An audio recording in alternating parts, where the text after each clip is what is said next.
নমস্কার, স্পটার নিউজে আপনাদের স্বাগত। এই মুহূর্তে কলকাতা ফুটবল সবচেয়ে বড় খবর হলো চানমারি এফসি কে পেছনে ফেলে আই লিগ সেকেন্ড ডিভিশনে আবার শীর্ষে উঠে এলো ডায়মন্ড হারবার এফসি। এই দুই দলের মধ্যে হাড্ডাহাড্ডি লড়াই হচ্ছে 8 ম্যাচ খেলার পরে। যেখানে 20 পয়েন্টে দাঁড়িয়ে আছে ডায়মন্ড হারবার, সেখানে সমসংখ্যক ম্যাচে 19 পয়েন্ট পেয়েছে। মাঝে দুটো হোম ম্যাচ ড্র করেছিল ডায়মন্ড হারবার, তাই জন্য চানমারি 1 পয়েন্টে এগিয়ে গিয়েছিল, কিন্তু চানমারিকে টপকে গেছে তারা শেষ দুটো ম্যাচে পয়েন্ট নষ্ট করায়। আজকে ক্লাসার বিরুদ্ধে খেলা হলো। আমার সঙ্গে আছেন ডায়মন্ড হারবারের সচিব মানস ভট্টাচার্য। লাইভ স্ট্রিমিং এ মানসদা অত্যন্ত মনোযোগ দিয়ে খেলাটা দেখেছেন, ম্যাচের রেজাল্ট এবং পুরো ম্যাচটা যদি একটু বিশ্লেষণ করেন মানসদা। দেখো, আজকে আমাদের যে মাঠে খেলা হয়েছে সেই মাঠটা ভালো ছিল না, একটা আনইভেন ব্যাপার ছিল। মানে আমাদের কলকাতার মাঠগুলো এখন যেরকম মাঠে খেলাগুলো হয়, যেমন তোমার কল্যাণী স্টেডিয়াম বলো, নৈহাটি স্টেডিয়াম বলো, মোহনবাগান মাঠ বলো, ইস্টবেঙ্গল মাঠ বলো, মোহামেডান মাঠ বলো, এই মাঠগুলো অনেক ভালো। সেই রকম মাঠ কিন্তু এটা নয়। তবে একটা বি ডিভিশন খেলা, সেই মাঠও ভালো হওয়া উচিত। তবু তার মধ্যে থেকে আমরা পিছিয়ে পড়েছিলাম প্রথমেই 1 গোলে। তারপরে আমরা প্রথমার্ধের একেবারে শেষের দিকে বলতে পারো গিরিক গোল শোধ করে দেয়। ফার্স্ট হাফের খেলা ছিল 1-1। তারপরে 70 মিনিটের পরে প্রায় 72-73 মিনিটের মাথায় আমরা নরহরির গোলে এগিয়ে যাই, এবং তার কিছু সময় পরে একটা অনবদ্য গোল করলো সেল্টন নিক্সন, এবং এইরকম গোল আমি খুব কম দেখেছি। আজকে 4টে গোলের মধ্যে ওর গোলটাই ছিল সেরা। এবার যদি খেলার কথায় আসো, আজকে ইভু ভিকুনা তার দলে কিছু পরিবর্তন করেছিলেন। তিনি জবি জাস্টিনকে পাননি কার্ডের জন্য, আর স্টপারে তিনি অয়নকে রেস্ট দিয়ে সেখানে তিনি এনেছিলেন অজিতকে সুনীলের পার্টনার হিসাবে।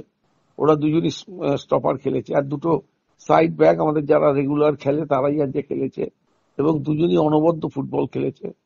রবিলাল মান্ডি এবং নরেশ, দুই প্রান্তিক ব্যাক ভালো ফুটবল খেলেছে, এবং সুনীল, যত দেখছি সুনীলকে তত মুগ্ধ হচ্ছে। সুনীলও খুব ভালো খেলেছে।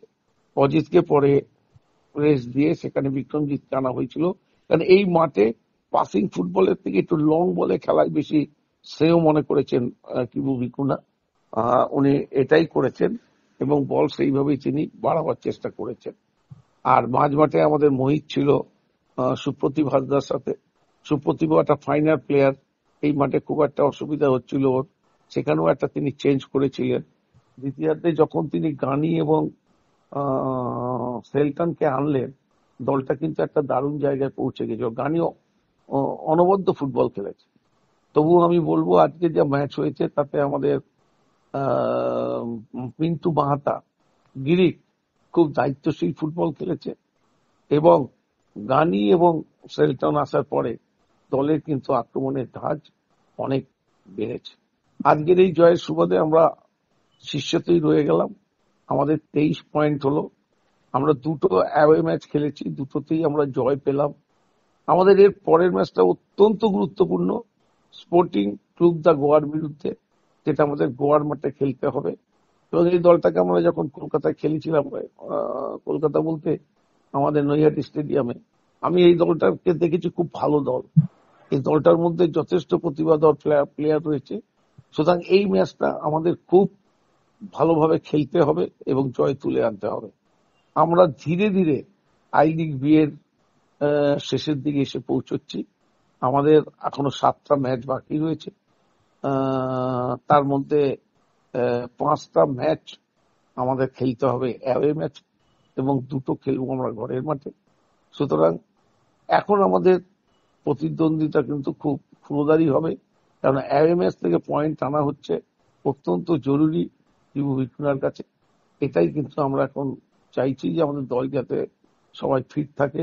তবে আগামী ম্যাচে আমাদের কোনো সমস্যা হবে না, আমাদের ছেলেরা অনেকদিন রেস্ট পাবে। 20 তারিখে সেই ম্যাচ, এবং তৈরি হয়ে নিতে পারবে। ওই ম্যাচ থেকে যদি আমরা জয় তুলে আনতে পারি, তাহলে আমরা অনেকটাই ভালো জায়গায় পৌঁছে যাব আই লিগ বিতে।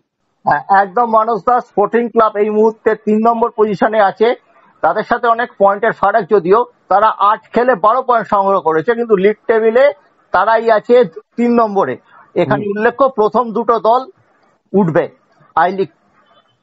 ঠিক বলেছো তুমি, কারণ আমরা এখন দেখো ওই সব দিকে পয়েন্টের দিকে আমরা তাকাচ্ছি না।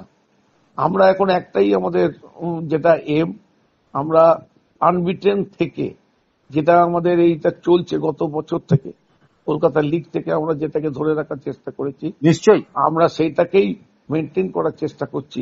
এবং আই লিগের যদি আমরা এই পর্ব থেকে আরো সামনের দিকে চলে আসতে পারি, আই লিগকে যদি আমরা খেলার যোগ্যতা অর্জন করতে পারি 2025-এ, সেটাই হবে আমাদের দলের পক্ষে সবচেয়ে একটা বড় অ্যাচিভমেন্ট আমি মনে করি। একদম মানসদা, এবং একমাত্র ডায়মন্ড হারবারই অপরাজিত রয়েছে এই মুহূর্তে, শুধু 1 নম্বরে নেই, একমাত্র অপরাজিত দল ডায়মন্ড হারবার এফসি। হ্যাঁ, তুমি ঠিকই বলেছো, একমাত্র অপরাজিত দল হিসেবে ডায়মন্ড হারবারই আছে। অনেক ধন্যবাদ মানসদা এই ধন্যবাদ ম্যাচটি তোমাকে। সম্পর্কে মহামূল্যবান মতামত দেওয়ার জন্য।